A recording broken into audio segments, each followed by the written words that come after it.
প্রধান উপদেষ্টা বলেছেন এই নির্বাচন বানচাল করবার জন্য হামলা হতে পারে। হামলা কে করবে? ধানমন্ডির গুন্ডারা, উত্তরা থেকে ভাড়া করা বাস্তানরা? ও তো পুলিশই ঠান্ডা করে দিতে পারে। প্রধান উপদেষ্টা যখন এরকম হামলার কথা বলেন তখন তার মানে আরও অনেক বড় কিছু ইঙ্গিত করেন তিনি।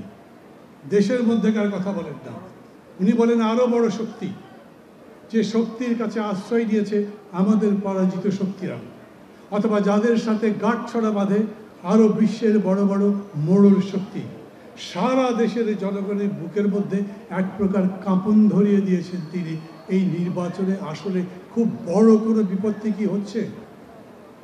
এমনিতেই আমি বলি, উনি নিজে যখন বলেন আমাদের এই উপদেষ্টা পরিষদে যারা যারা আছে তারা সবাই নিজের নিজের জায়গায় খুবই সফল মানুষ, আমি মানি, কিন্তু যেই জায়গায় দায়িত্ব নিয়েছেন সেখানে তারা এক একটা অপদার্থ। দেশের রাজনীতির কোনো কিছু করতে পারেননি, সমস্যার সমাধান করতে পারেননি, বরঞ্চ নতুন নতুন করে সমস্যা তৈরি করেছেন।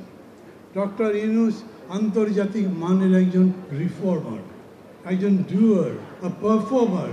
তিনি আমাদের দেশের সংস্কার করতে গিয়ে পুরা জিনিসটা একটা গণ্ডগোল বাঁধিয়ে দিয়েছেন। গতকালকে আপনারা পত্রিকায় দেখেছেন যে প্রস্তাবনাটা দেওয়া হয়েছে জুলাই সনদের, সেখান থেকে নোট অফ ডিসেন্ট বাদ দেওয়া হয়েছে। এটা একটা 420 না?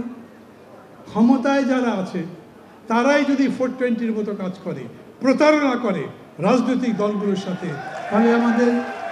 তাহলে আমাদের ভবিষ্যৎ কি? আমরা যে নতুন বাংলাদেশ গড়তে চাই, বৈষম্যহীন বাংলাদেশ গড়তে চাই, গণতান্ত্রিক বাংলাদেশ গড়তে চাই, এদের হাতে সেই বাংলাদেশ গড়া সম্ভব হবে? সবার মধ্যে আজ বড় প্রশ্ন। জুলাই সনদ সংশোধন করবার অধিকার সই করবার পরে কেউ তাদের দিয়েছে গায়ের জোরে, মূর্খের মতো, না বুঝে যা ইচ্ছা তাই তারা কাজ করছে। কি করবেন? এরা তো কথাও শোনে না। এরা মনে করে আমরা সবই বুঝি, রাজনীতিবিদদের পছন্দ নয়। মির্জা ফখরুলের মতো পার্টি, বিএনপির মতো পার্টি, আমি ছোটোখাটো মানুষ, ছোট পার্টি, আমার কথা নিলে নাই শোনেন। এত বড় একটা দলের নেতারা যখন দেখা করতে চায় তখন 3 বার করে চিঠি পাঠাতে হয়, তারপরে তারা ডেকে কথা বলতে রাজি হয়। এখন কি করবে? সরাসরি বিএনপি বলেছে আমাদের সাথে প্রতারণা করা হয়েছে। আর ডক্টর ইউনূস ফ্রান্স থেকে উড়ে এসে ক্ষমতা নেবার পরে বা দায়িত্ব নেবার পরে যখন বললেন এরাই আমার নিয়োগকর্তা, সেই নিয়োগকর্তারা পর্যন্ত বলেছে ওরা আমাদের সাথে প্রতারণা করেছে। তার মানে একটা প্রতারক গোষ্ঠী এখন ক্ষমতায় আছে, তাই তো? না, হাততালি দিয়ে না, এত কষ্টকর, এত গালিগালাজ আমি করতে চাই না, কিন্তু এটা ঠিক, আমরা এখন নিরাপদ নই।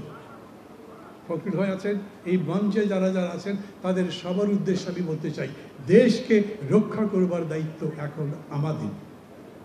দেশকে রক্ষা করবার দায়িত্ব এখন আপনাদের।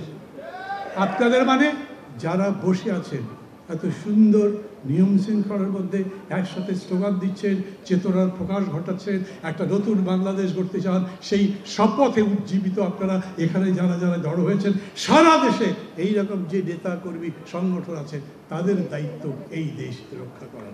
কোথা থেকে কোনোদিন কোনো কাহিনী নাই হঠাৎ করে পিআর নিয়ে আসলেন, হঠাৎ করে নতুন করে সব জায়গাতে পিআর পদ্ধতি করতে হবে, এই রকম কথা বলে যারা বিশৃঙ্খলার চেষ্টা করছে তাদেরকে জনগণের সামনে বুঝিয়ে দেন। চেহারায় আর কথায় শান্ত সমাহিত, খুবই সৌম্য মনে হলেও ভেতরে ভেতরে তারা তুষের আগুন জ্বালিয়ে রেখেছেন।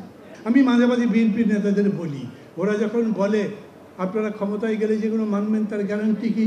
তোমার কাছে আবার গ্যারান্টি দিতে হবে কেন? আমি হয়তো তাই বলতাম, জনগণ যদি আমাকে ভোট দেয় গ্যারান্টি আমি জনগণের কাছে দেবো, তোমার কাছে তো দেবার কথা নয়।